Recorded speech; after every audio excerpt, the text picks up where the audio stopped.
What if I told you that the person you sit next to at work, the one who smiles politely, clocks in on time, and complains about traffic, could be secretly planning one of the biggest robberies in American history? What if that same person, someone ordinary and unremarkable, decided to gamble not just with their own life, but with the lives of everyone around them, simply because they couldn't stand watching so much money pass through their hands day after day without ever being theirs? This is not fiction. It happened. And the story I'm about to tell you will make you look at the people in your life a little differently, because you never truly know what someone is capable of until they've been pushed far enough.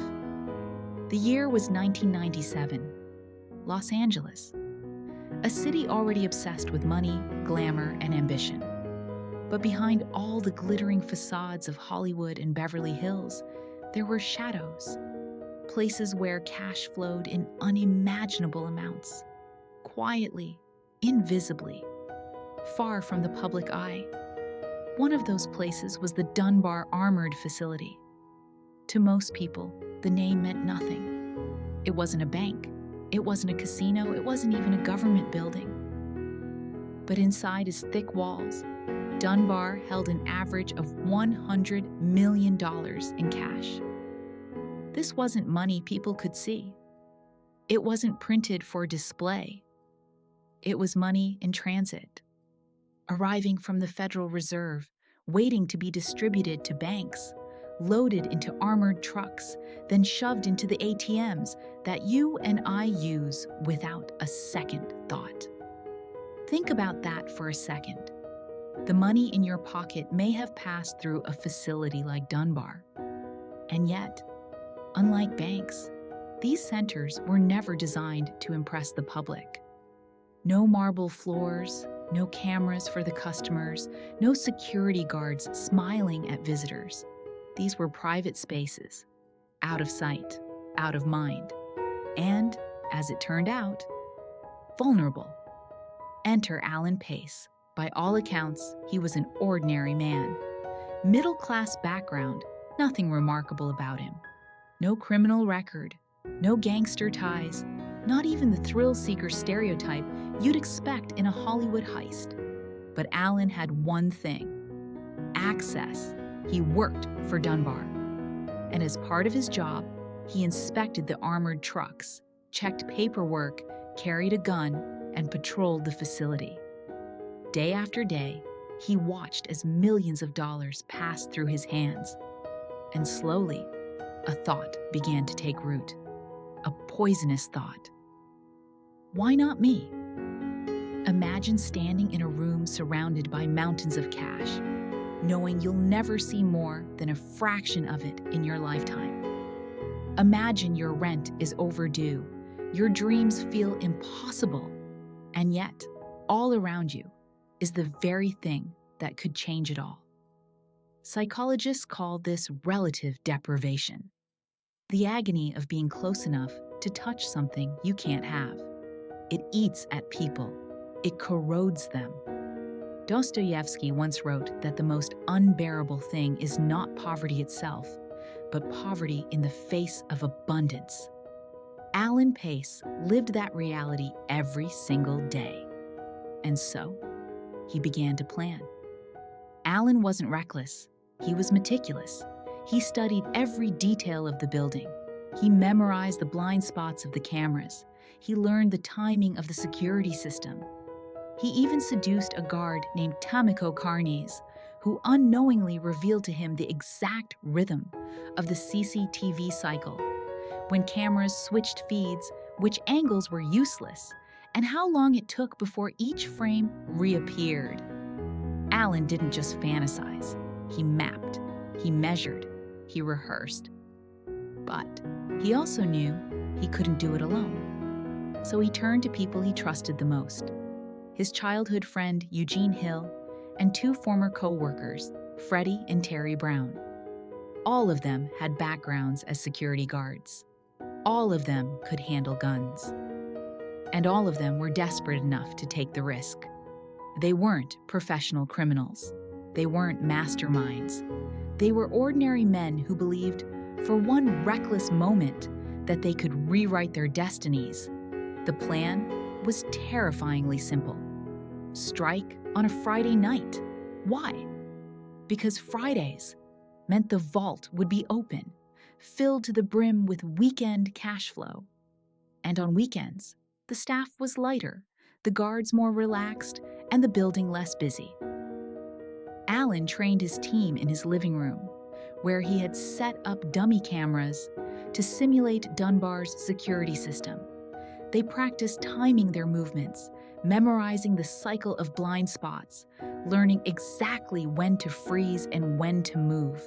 It was almost like a game, but the stakes were higher than any game could ever be.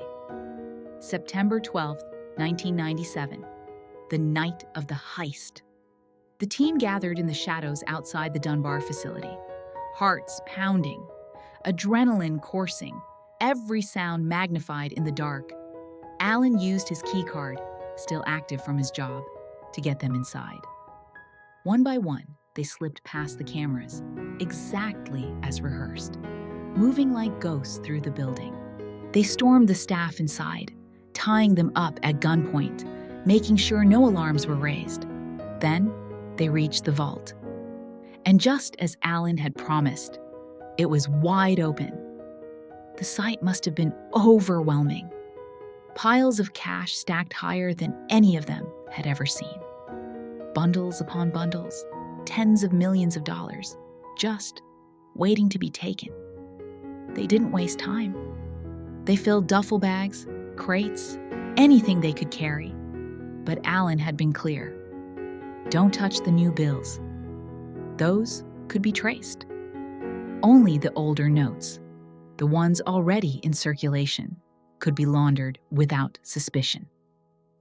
By the time they were done, they had stolen $18.9 million.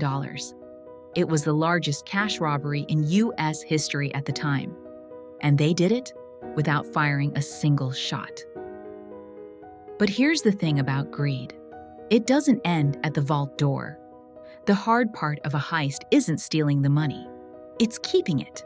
The men swore loyalty to each other. They promised to keep quiet, to stay low, to spend cautiously.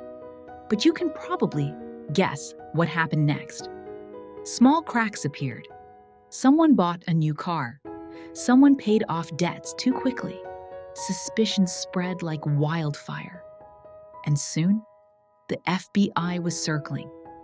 Alan, the so-called mastermind, had been careful, but not careful enough.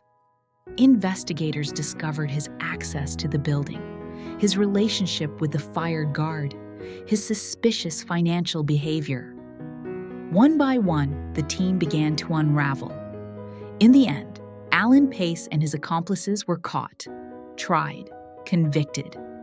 The dream of easy riches dissolved into the cold reality of prison walls. But this story is bigger than Alan Pace. Because what makes it chilling isn't just the crime, it's the psychology behind it. Most people believe criminals are others, different, separate, marked from birth by some darkness we'll never understand.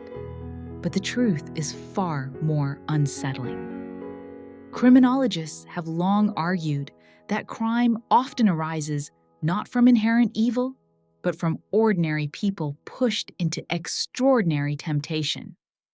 Michel Foucault once said that prisons don't reveal who is abnormal, but rather who society has failed to control. Alan Pace wasn't a monster. He was one of us.